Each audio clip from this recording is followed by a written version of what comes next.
So the idea with formulas is to create a business model where people can actually follow certain steps in a gradient scale, where you can start here, go there, and achieve this result on a consistent, predictable basis.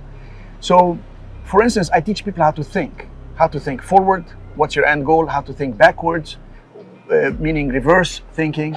What if I want to fail? What do I do to fail? Here are the things I would do to fail. Just realizing that makes you know what you shouldn't do. Because almost 50% of success is avoiding failure. But it's not to be afraid of failure. Avoid failure, but once you deal with it and you have a problem, there are certain ways that you have to take action to be able to produce the results you want. So I talk about these things in formulas. For example, business itself. There are 4 stages to business. First, you have the fantasy. Wow, people have a fantasy what they're going to accomplish with the business of real estate or entrepreneurship or whatever. Then the second stage is the nightmare. They go through a nightmare. Problems happen, they weren't expecting them. Then third stage is for them to face reality, the reality stage. They understand what's happening, they actually try to find solutions. Then fourth stage is the settlement. And I'm not saying to settle for something less than they thought, but to settle and find the answers that will help them systematize what they want so they can go from a system to automating it through people and technology to scaling it to be able to expand and grow the proper way, and then to sell it, or you don't even have to sell it, you can just step back and enjoy the income. In commercial real estate, I follow very specific formulas.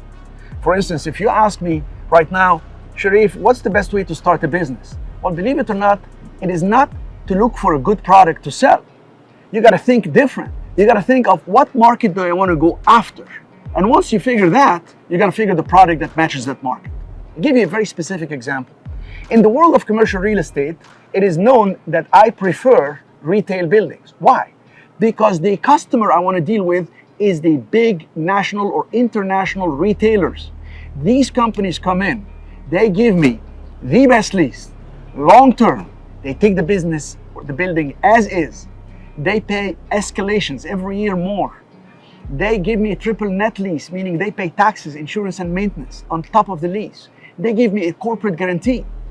That is the customer I want. That is the market I'm after. So I go backward and I say, if that's the tenant, I need this building to get the Tommy Hilfiger, the Coach, the Burberrys, and all these big tenants to come into that building. So I can simplify my life. Then I sit for 10, 20 years and enjoy this income, protected by assets that grow in value over time, cash flow that increases, huge safety margin, total liquidity. So the game is pretty simple, but for me to present that simplicity, I have to show them proof. Because it's not just close your eyes and believe. Open your eyes and verify. And then it transforms their life. So instead of dealing residential, buy, fix, and sell, which is very profitable, getting apartment buildings, put tenants and fight with them for rent and all this, just simplify your life. The end goal is simplicity, so start with simplicity.